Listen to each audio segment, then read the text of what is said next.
What's up, Chiefs Kingdom? Recording this mailbag right after a 30-29 win over the Las Vegas Raiders on Monday Night Football. That game had everything. If you're watching this video on Tuesday or Wednesday, go check out our recap video. That's on the channel. If you're watching live, that post-game reaction cut isn't out yet, but if you're watching later, it will be up on the channel. Chiefs won it 30-29, and now I want to answer all your questions. Give us some thoughts on trade rumors, free agency. We can talk about this game, look ahead to the Bills matchup as well. We're here for all of it. Chiefs win 30-29 on Monday Night Football.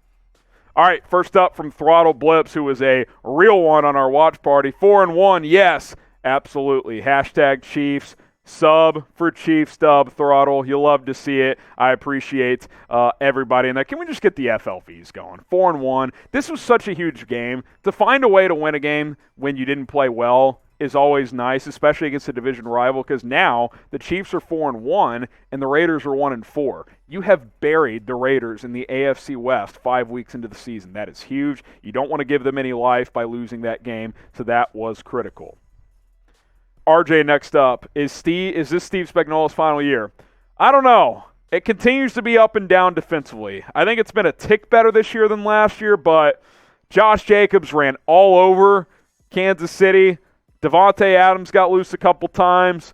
I don't know. Spags has done some good things here in KC, but last year it was a struggle, and this year it's been topsy-turvy. It's been up and down. Trent McDuffie, they'd like to get him back soon. I think he'll play next week. Hopefully he will be ready to go. By the way, I'm watching a clip from the game. Davante Adams just literally pushed a photog, which if you people on the sidelines, just threw him on his ass. What is he doing? What a sore loser for Davante Adams. Nice catch on the final drive, buddy. Dale Webb Jr., Travis Kelce for MVP. Tonight, or on Monday night he was. 7 catches, 25 yards, and 4 touchdowns. You love to see it. You love to see it for Travis Kelce. Weirdest stat line ever. But 4 touchdowns, legendary.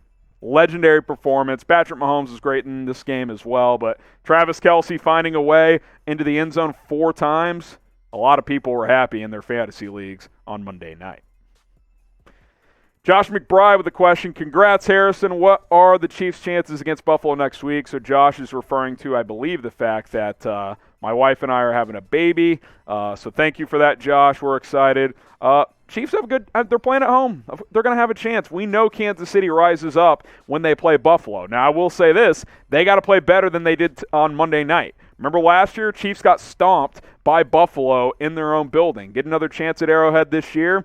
They're going to have to play better. Got to play better than they did against the Raiders. Got to play better than they did last year in the regular season. But we saw what happened in the playoffs. It was a great back-and-forth game, and the Chiefs were able to get it done. Patrick Mahomes has to play great. The defense has to play a little bit better. We know Josh Allen and Stephon Diggs and those boys are special. I expect fireworks next week. It's going to be an insane game, and the winner of that game really is the team to beat in the AFC early in the year. So we'll see what shakes out in that one, but it's going to be a fun one, Josh. It's going to be a very, very fun matchup, that's for sure. Next up is Nick Wubker. Should the Chiefs keep Wright for the rest of the season? Look, Matthew Wright had a weird game, made a 59-yard field goal, missed a 41-yarder.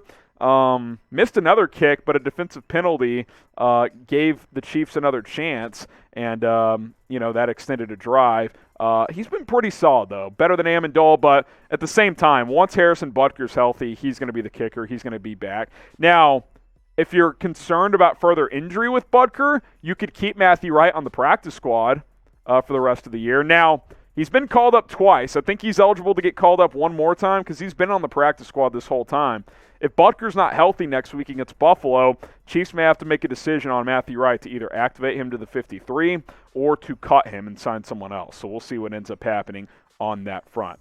Chiefs Kingdom, give me your one-word reaction to the win over the Raiders on Monday Night Football. Let me know down in the comments your one-word reaction to this win on Monday Night Football. It was an impressive one. It was a fun one. I'm still fired up after this one. How about just exhilarating? I mean, Chiefs didn't play that great. They came out flat, got down 17-0. By the way, Patrick Mahomes' second comeback of 17 points or more. We all know the other one, 24-0 deficit to the Texans in the playoffs in 2019. Give me your one-word reaction to the Chiefs getting it done. And while you're at it, hit that subscribe button here on YouTube. We're going to continue to hit you with daily videos, the latest Chiefs news, rumors, interactive content, and more coverage for you guys. Hit that sub button. It's youtube.com/ChiefsTV. We're going to have you guys covered all season long.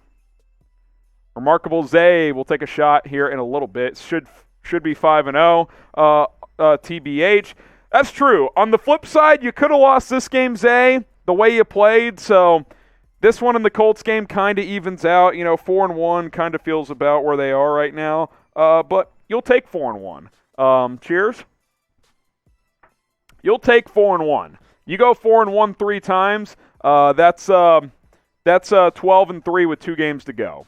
13-4, that's a good season. So, it could be 5-0, could be 3-2 though. So you're kind of stuck in the middle there. Appreciate the thought though. Nick Yates, no more Fenton, please. Put McDuffie in his spot. That's going to be an interesting decision when McDuffie comes off IR. Do you go Trent McDuffie or do you go Rashad Fenton or Jalen Watson? One of those 3 guys is going to the bench.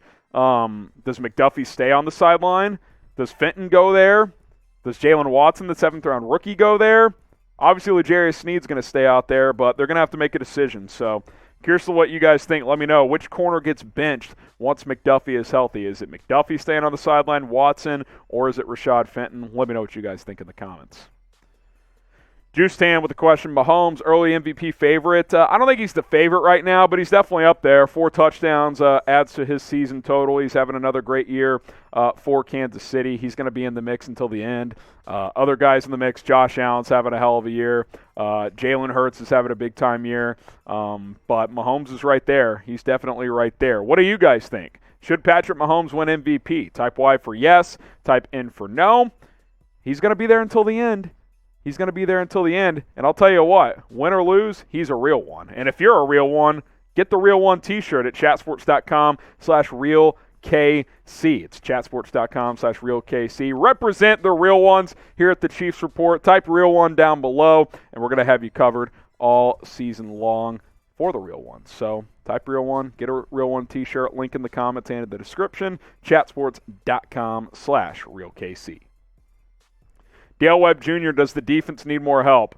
I think McDuffie coming back would help. The pass rush continues to be kind of inconsistent.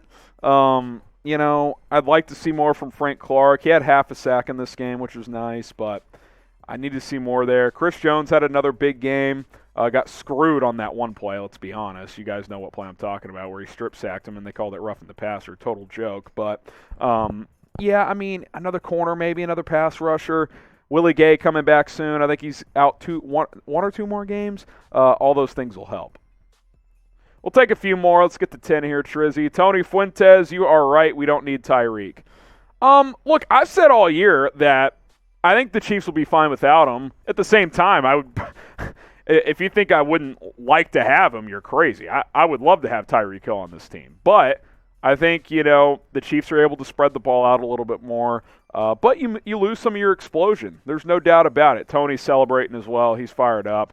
I love Tyreek Hill. I think he still wishes he was a Chief. You listen to how he talks. They asked him if you watched the game a couple weeks ago. He's like, oh, yeah, I was cheering for Pat and my boys. It's like he wishes he was here. Let's be honest. Tua ain't Mahomes.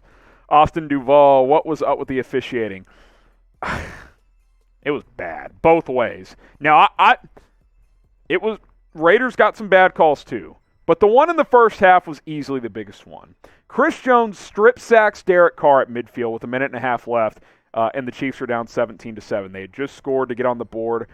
You get that ball at midfield, I think they go score again. Field goal at worst, so it's 17-10 or 17-14 at the half, depending on how many points the Chiefs get. Instead, they call roughing the passer, so it knocks the Raiders to like the Chiefs 30-35, and it erases the turnover, and they get a field goal. That was at least a 6-point swing, probably a 10-point swing, though. I firmly believe the Chiefs would have gotten 7 there, so instead of it being 17-14 at the half, it was 20-10. Now, the Chiefs did get a 59-yarder from Matthew Wright, which was nice, which made a difference. You won by 1 point, so that's a huge kick by him. But, yeah, it was bad on both sides. I think that was the biggest call, though, and I'll stand by that. All right, last question here from Kitten Videos, unless we get a super chat. That last Chiefs possession on 3rd and 3 makes no sense. Throw the ball deep instead of going for the short first down. Bad decision. Well, Travis Kelce got bracketed underneath. I'm guessing that was the first read. So then he got to his next read, which was Hardman. Had pressure on him, threw it up, and went incomplete. Raiders made a play, got a stop. I would have gone for it on 4th and 3, only up 1 point. But you got away with it. You got the stop. Adams' bobble helped you out. And then on 4th down, Raiders receivers ran into each other, which is going to be the new butt fumble. I'm telling you right now. I don't know what they're going to call it, but I'm just going to call it the Raiders wreckage, which they're very familiar with, especially with receivers. So. Dark pun, but that's just kind of how it goes. All right, spam dub in the chat. Appreciate all the questions here on the Chiefs report. Trace did not appreciate that dark humor. Chiefs 30, Raiders 29. Spam dub in the chat.